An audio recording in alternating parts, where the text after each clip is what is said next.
veľmi pomale. Lebo jedna zo strán formácie postupuje dopredu a tým pádom je tento manéver relatívne zdĺhavý. Oveľa lepším je natáčanie okolo stredu, ktoré je rýchlejším, nakoľko jedna strana postupuje a druhá ustupuje. Do jednej línie, dozadu, ho! Natáčanie, kontra, sprava, ho! Zastaviť, start! Ako sme mohli vidieť, natáčanie kontra je oveľa rýchlejšie, avšak iba dobre zocvičená jednotka je vykonať tento manéver rýchlo. Prvá polovica 12. storočia je obdobím, keď sa zvyšuje úloha pechoty na boiskách. A boli to práve križiacké štáty, kde jej úloha stúpla.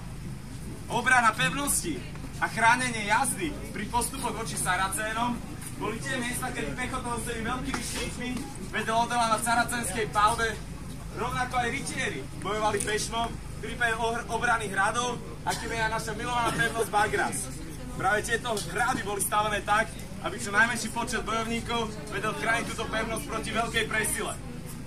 Avšak práve obrana pevnosti častokrát vysluhovala statnosti bojovníkov bojovať nielen po boku svojich bratov, ale aj v samostatnom boji. Bola to práve individuálna zdatnosť križiackych rytierov a bojovníkov, ktorej sa tak obávali saracénski bojovníci. Rytieri sú opisovaní ako nezabiteľní, veľkí a silní bojovníci, z ktorých trčia desiatky šípov a oni nebojacne odolávajú nepriateľským bránám. Prvom si ukážeme v boji nášho rytiera Olivera, ktorý je jedným z popredných zástupcov našej rehole, v boji proti seržantovi Adamovi.